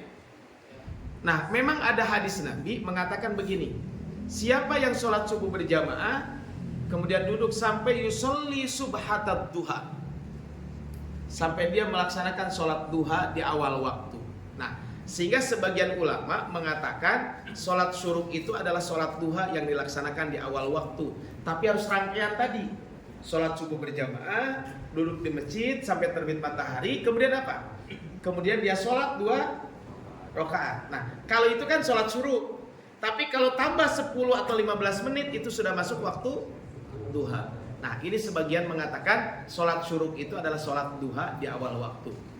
Walaupun ada ulama lain mengatakan sholat syuruk itu adalah sholat yang dia sholat syuruk aja, bukan sholat duha.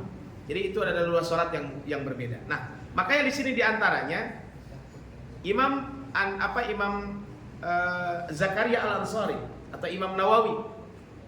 Imam Nawawi mengatakan, Imam Hakim menyebutkan dalam kitab Mustadraknya dari sahabat Abdullah bin Abbas bahwa sholat syuruk itu itulah sholat duha atau disebut dengan sholat awwabi. Jadi sholat syuruk itu adalah sholat duha. Ini adalah kaitan dengan bab ini. Jadi yang disebut dengan sholat syuruk itu adalah sholat duha. Walaupun ada ulama lain tadi mengatakan sholat syuruk itu adalah ya sholat syuruk, dan sholat duha itu adalah sholat duha. Jadi sholat syuruk dan sholat duha itu adalah 2 sholat yang berbeda. Manggalah itu mah ya kaitan dengan pengistilahan saja. Yang penting adalah antum kalau selesai sholat subuh jangan pulang ke rumah, duduk di masjid sampai terbit matahari. Ketika terbit matahari sholat 2 rakaat, maka pahalanya sama dengan haji dan di sini yang paling jauh ke kantor dari mana? Bukan tempat tinggalnya. Ada yang paling jauh dari mana? Majalaya. Ada yang lebih dari Majalaya? Ranca Ekek, Cimahinya tergantung Cimahi mana. Kalau Cimahi perbatasan kan dekat. Atau yang jauh macam usah dari Cibiru, karena macet di bundaran. Ya, oke. Nah, yang teman-teman kebetulan dekat, kalau masuk kerja jam berapa? Ada yang jam 6? Enggak, jam berapa? Jam 8? Jam 8 kan rata-rata. Oke lah, kalau yang dari Majalaya, anak kalau berangkat jam 6 bisa terlambat, berangkatnya jam setengah 4 gitu ya. Kan enggak ya, jam 5 mungkinnya. Yang dekat-dekat mungkin bisa jadi berangkatnya jam 7 gitu ya.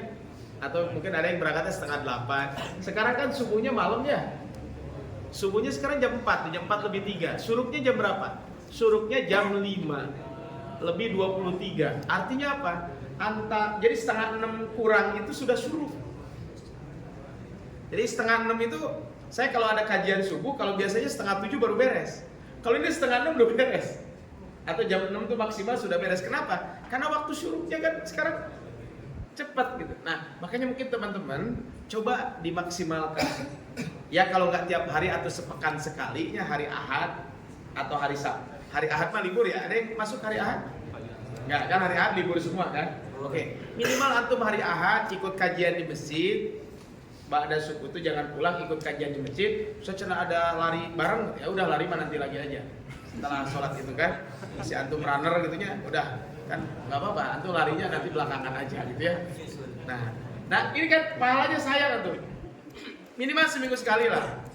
Ya seminggu sekali hari Ahad aja minimal. Ya kalau bisa tiap hari bagus. Ya mungkin nanti apa perlu mutabah yaumiyahnya jadi tambah syuruk. Ya mangga lah itu mah ya. Maksudnya begini, ya sepekan sekali nggak usah ada mutabah dan lain sebagainya. Kalau bisa tiap hari bagus. Kalau bisa tiap hari. Tapi kan kalau sekarang kemungkinan besar asal punya kemauan aja sebenarnya. Antum subuh berjamaah di masjid, waktunya nggak lama. Sekarang adzan subuh jam 3. Jam 4 berapa? 4 lebih 3 menit. Taruhlah kalau qomat 10 menit berarti jam 4 lebih 13. Sholat dengan zikir taruhlah sampai jam setengah 5 lebih lah ya. Tahu setengah 5 lah, setengah 5. Nah berarti kan antum cuma nunggu berapa menit? 50 menit. Sekarang kalau antum pulang ke rumah ngapain di rumah? Tidur kan? tidurnya nanti setelah syuruk aja. Sebagian ulama memakruhkan tidur ba'da subuh langsung. Kalau mau setelah syuruk tidurnya. Ya, tapi kan tinggal diatur. Tidur lagi. Ya saya tidak mengatakan wajib, tapi kalau bisa dilaksanakan akan lebih baik. Ya, tadi ya. Jadi sekali lagi adalah apakah sholat syuruk itu sholat duha? Memang di sini sebagian ulama mengatakan itu memang sholat syuruk itu adalah sholat duha, tapi sebagian lagi mengatakan bukan. Nah, apa bedanya syuruk dengan duha? Ada yang bertanya tentang mayoritas para ulama bahwa sholat isyrok adalah sholat duha. Cuman apa bedanya sholat isyrok dengan sholat duha biasa?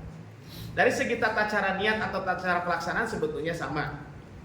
Namun bedanya adalah kalau sholat isyrok adalah sholat duha yang pahalanya mendapatkan pahala haji dan umroh. Itu. Jadi sholat syuruk atau sholat isyrok yang disebut dengan sholat duha itu yang membedakan apa? Caranya sama, sholat 2 rakaat dan lain sebagainya. Cuman kalau antum duduk di masjid sampai terbit matahari tambah waktu 10 sampai 15 menit, kemudian sholat 2 rakaat, maka pahalanya bukan pahala duha saja, pahalanya haji dan umroh. Kan? Itu kalau disebut dengan sholat duha plus syuruk disatukan. Nah, terus gimana kalau berbeda dengan sholat duha biasa kita lakukan? Mungkin bisa sholat subuhnya tidak berjamaah kan? Kalau sholat isyrok harus berjamaah. Ini adalah kaitan dengan sholat tadi yang disebutkan, kaitan dengan sholat syuruk atau sholat isyrok tersebut. Yang kedua, tadi pertanyaannya adalah ini sholat qobliyah. Kalau nama sholat gitu ya, ada orang masbuk, kemudian ketika masbuk imam sudah khutbah, kita baru datang. Apa yang dilakukan? Sholat tahiyatul masjid dulu, baru dengerin khutbah. Tapi kalau antum datangnya ketika sedang azan, maka antum sholat, azan biarin berkumandang, antum laksanakan sholat tahiyatul masjid. Itu adalah kalau kalau muazin sedang azan, maka antum sholat tahiyatul masjid duluan. Gak usah nunggu azan selesai baru tahiyatul masjid. Tapi kalau antum masuk ke masjid, di masjid sudah sholat sudah azan sudah selesai, maka khatib sedang khutbah, apa yang dilakukan? Jangan duduk, sholat dulu. Ya, sholat dulu. Bahkan Rasul pernah ketika Rasul sedang khutbah, tiba-tiba ada seseorang yang datang, ya Rasulullah. Ada seseorang yang datang. Nah, ketika datang itu langsung duduk. Rasul tanya, apakah kamu sholat sunat belum? Belum. Sholat dulu. Sholat sunat, baru setelah itu Rasul ya mengizinkan orang itu untuk duduk kaitan dengan ini. Jadi tadi ya, jadi kalau sholat sunat mah seperti itu ya. Ada lagi pertanyaan? Ya, mangga kalau ada. Bismillah Ustaz, apa hukum zikir secara bersamaan? Apakah zikir dilakukan bersama-sama atau sendiri-sendiri? Selanjutnya, apa boleh kita bermakmum kepada imam yang sholat qiyamul lail sedangkan kita niatnya sholat tarawih? Karena pendapat yang saya ambil, tarawih itu 20 rakaat. Jadi untuk mengejar 20 rakaat saya bermakmum ke imam yang qiyamul lail. Selanjutnya, Assalamualaikum, ketika sholat jamaah zuhur dan asar, apakah bisa diselang dulu sholat sunnah ba'diyah zuhur? Selanjutnya, terkait sholat syuruk, apa ada batasannya untuk tidak berjarak di tempat duduknya? Contoh misal kita sholat subuh di masjid lantai 1, terus berzikirnya di lantai 2, apa diperbolehkan sholat syuruknya di lantai 2? Seperti itu ya Ustaz. Ya, baik ya. Pertama ini tentang tadi zikir berjamaah ya. Jadi maksudnya gini, setelah sholat antum melaksanakan zikir berjamaah boleh atau enggak gitu ya. Mungkin itu yang sering ditanyakan di masyarakat kita gitu ya. Nah, zikir berjamaah itu ya kalau dilihat dari sisi para ulama membahas tentang zikir berjamaah itu adalah boleh atau tidak gitu ya. Ini kan, nah ini ya, zikir jahar setelah sholat ya. Dari sahabat Abdullah bin Abbas, kuntu a'rifu inqida'us sholat Rasulullah SAW bitakbir. Aku mengetahui bahwa Rasulullah SAW selesai ketika Aku mengetahui bahwa Rasulullah SAW telah selesai sholat ketika terdengar suara takbir. Dalam riwayat lain mengatakan kunna, jadi kami mengetahui. Dalam riwayat lain, Sahih Bukhari mengatakan sesungguhnya mengeraskan suara ketika zikir selesai sholat wajib telah disepakati telah dilakukan sejak zaman Nabi. Kemudian kata Abdullah bin Abbas, saya mengetahui bahwa mereka telah selesai melaksanakan sholat ketika saya mendengarkannya. Nah terus bagaimana kaitan dengan ini? Syekh Utsaimin ketika ditanya sunnah kecuali jika di samping Anda ada orang menyempurnakan sholat dan Anda khawatir jika mengangkat suara Anda akan mengganggu, maka jangan keraskan suara Anda. Jadi gini, kalau kita selesai sholat Berzikir itu dianjurkan dikeraskan, subhanallah, subhanallah, subhanallah gitu ya. Tapi coba lihat di kiri kanan, bisa kalau antum terlalu kencang di samping ada yang masbuk. Nah, maka dalam kondisi seperti itu, maka baiknya adalah tidak dikir dengan ini. Nah, yang pertanyaannya kan ini baru keutama apa? Terus bagaimana kalau zikir jahar tapi berjamaah? Kalau kan tadi masing-masing. Saya zikir, ini zikir masing-masing. Nah, ini bagaimana kalau zikir berjamaah? Nah, sebelum kita bahas tentang zikir berjamaah itu ada ayat Al-Qur'an. Surat Al-Imran ayat 191. Orang yang mengingat Allah sambil berdiri dan duduk atau dalam keadaan berbaring. Di sini yadhkurunallah. Di sini kan bersama-sama, tidak mungkin sendiri, yaitu orang-orang. Kemudian dalam Al-Qur'an wadzakirinallaha katsiran wadzakirah. Laki-laki dan perempuan yang memelihara kehormatan, laki-laki dan perempuan yang menyebut nama Allah, Allah telah menyediakan baginya a'adallahu lahum maghfiratan wa ajran 'azima. Di sini wadzakirinallaha katsiran. Orang-orang yang berzikir kan berdiri bersama-sama. Nah, kemudian ada hadis-hadis Nabi SAW yang menyebutkan, contohnya di sini adalah bahwa sesungguhnya Allah itu memiliki para malaikat yang berkeliling di jalan-jalan mencari ahli zikir. Apabila para malaikat itu menemukan kelompok orang berzikir, maka malaikat itu saling memanggil, marilah kamu datang kepada apa yang kamu cari. Para malaikat menutup majelis zikir itu dengan sayap-sayap mereka hingga sampai ke langit.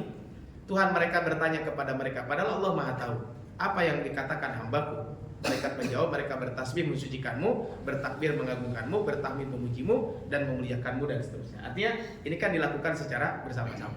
Ada hadis Nabi yang lain, wahai manusia, sungguh Allah memiliki kelompok pasukan malaikat yang menempati dan berhenti di majelis-majelis zikir di atas bumi. Maka nikmatilah taman-taman surga. Para sahabat bertanya, apa yang dimaksud dengan taman surga?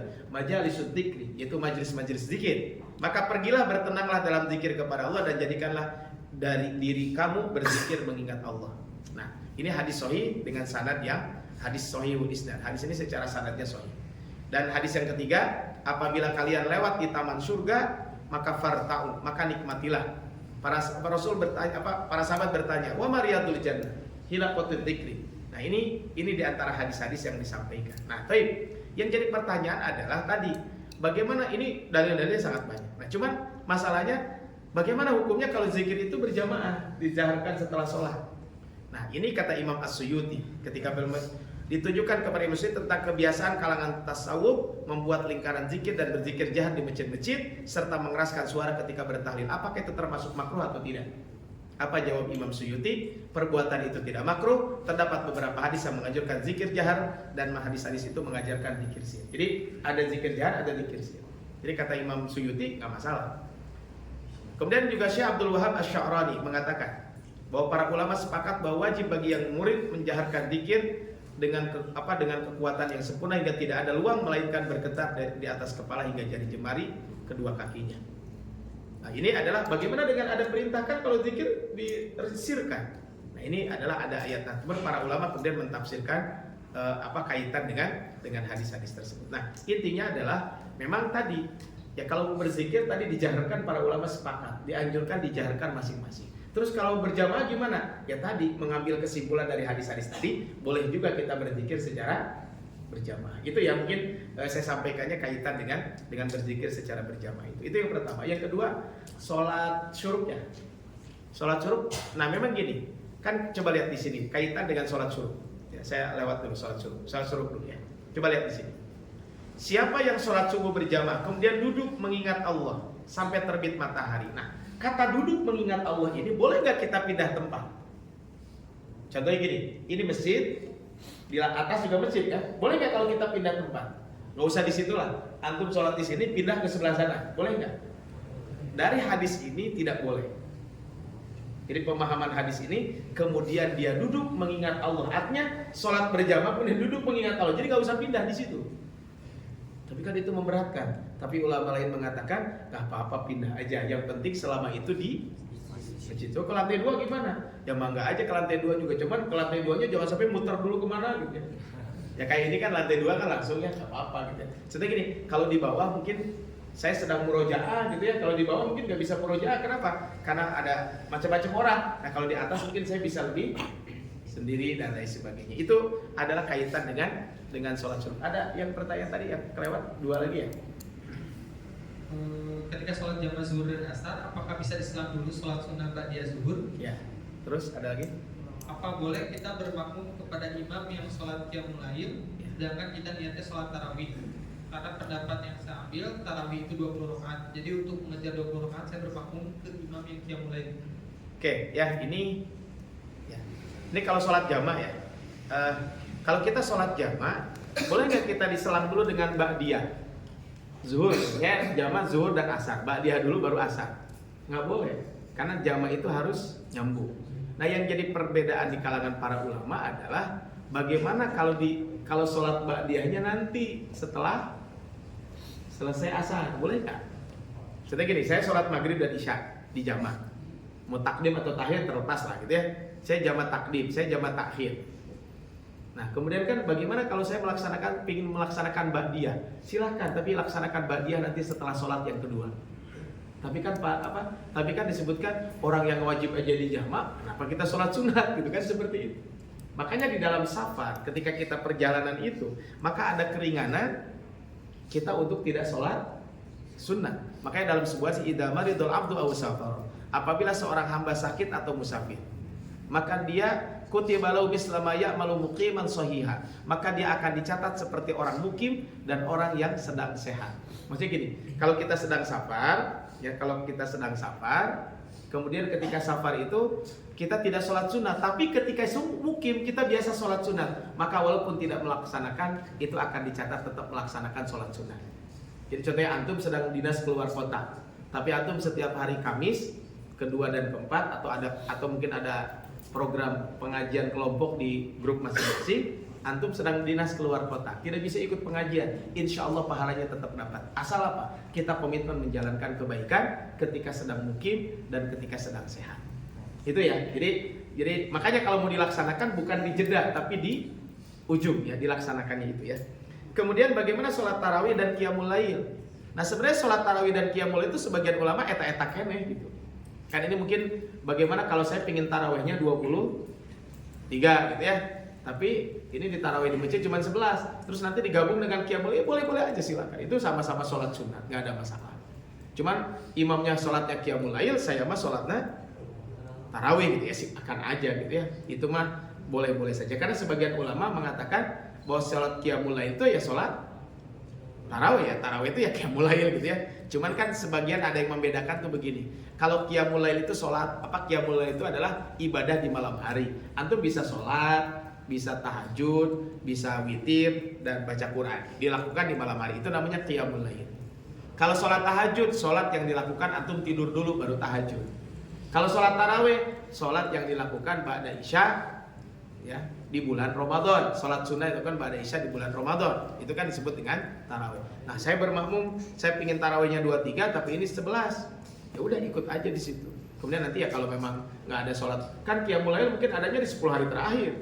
Kalau di 10 hari pertama nggak ada, ya nggak apa-apa, sholat aja, tambahin. Kalau antum biasa seperti itu. Ya jadi saya biasa 23, kebetulan di situ ada masjid yang terdekat hanya 11, sholat aja 11. Sisanya nanti kalau antum mau tambah, tinggal tambah. Jangan diakhiri dengan witir 2 kali, itu aja. Konteksnya kaitan dengan bab ini. Ada lagi pertanyaan mungkin? 1 atau 2? Ada. Maka biar karena waktu sudah jam 5 ya, 1 atau 2 pertanyaan mungkin saya jawab dengan singkat. Bagaimana tata cara masbuk yang benar jika dalam satu saf ada yang masbuk juga? Saya pernah melihat bahwasanya jika masbuk ada yang lanjut secara munfarid, ada juga yang buat saf jamaah lagi dan satunya jadi imam dan yang lain mundur. Yang kedua, apakah sholat rawatib qobliyah ada batasan waktunya? Itu Ustaz. Ya, baik. Yang pertama adalah masbuk ya. Jadi kan dalam hadis begini, imam dijadikan untuk ditaati. Apabila imam ruku maka ruku, apabila imam sujud maka sujud. Kalau kita mendapati imam sedang sujud, maka ya kita sholat, kita ikuti imam, gitu. Kemudian wa ma fatakum fa'atimu. Ya, jadi gini dalam hadis apa? Apa yang kamu dapati, wa ma adraktum fasallu. Kamu dapati imam sedang apa, ikut. Imam sedang ruku, antum ikut ruku. Imam sedang sujud, ikut sujud. Cuman memang batasan 1 rakaat itu kan ketika kita sedang ruku, ketika kita mendapati ruku imam. Kalau imam sedang sujud kan nggak dapat 1 rakaat. Nah, terus gimana kalau kita masbuk?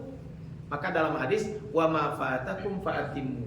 Apa yang terlewatkan maka sempurnakanlah. Nah, kata sempurnakan berarti sempurnakanlah masing-masing. gitu.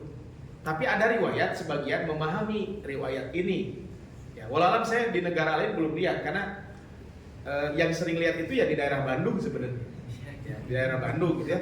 Saya nggak tahu kalau yang di Jawa Tengah, Jawa Timur pernah lihat nggak yang seperti itu? Enggak kan? Di daerah Jawa Barat lah mungkin saya beberapa kali lihat.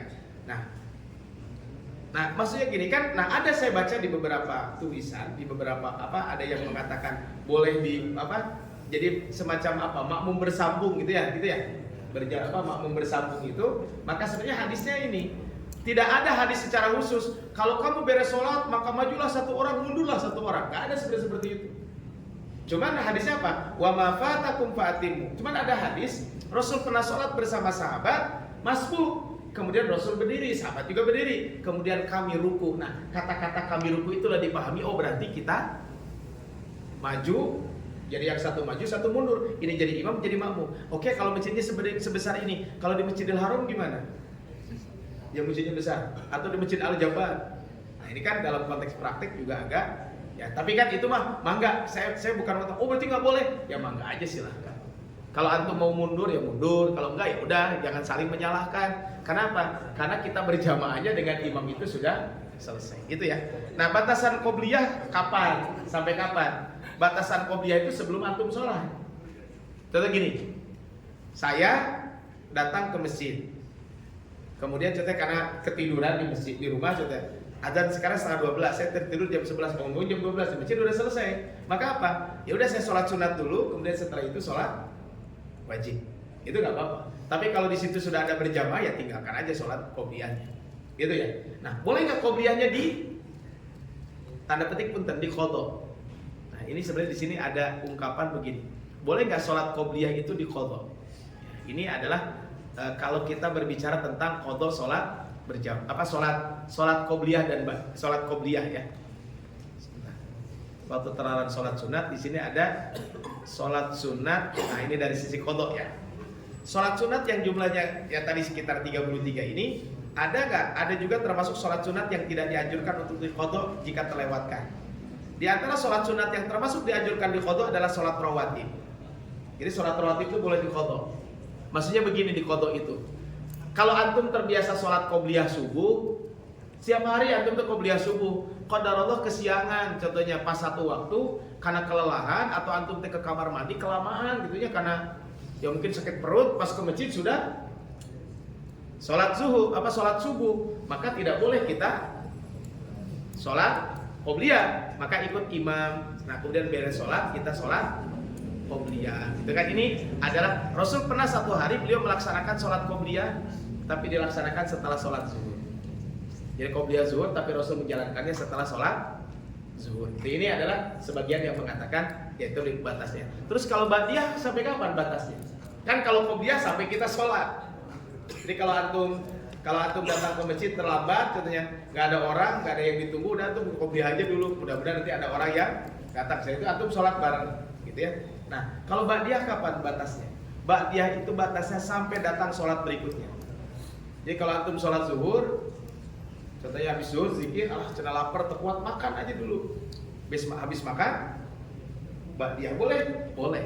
Tapi lebih utama adalah sholat zuhur, terus zikir dan sholat ba'diyah. Ya, itu mungkin akan lebih utama kaitan dengan ba'diyah. Itu barangkali ya pertanyaan-pertanyaan nanti tentang sholat-sholatnya kita akan bahas lagi di pertemuan ini. Demikian yang saya sampaikan, mudah-mudahan bermanfaat ya. Mohon maaf kalau ada kesalahan. Hadanullah kumajamiin wallahul muwaffiq ila aqwamit thoriq. Nasrul minallah fatul qarib ihdinas siratal mustaqim wa basyiril mu'minin. Assalamualaikum warahmatullahi wabarakatuh.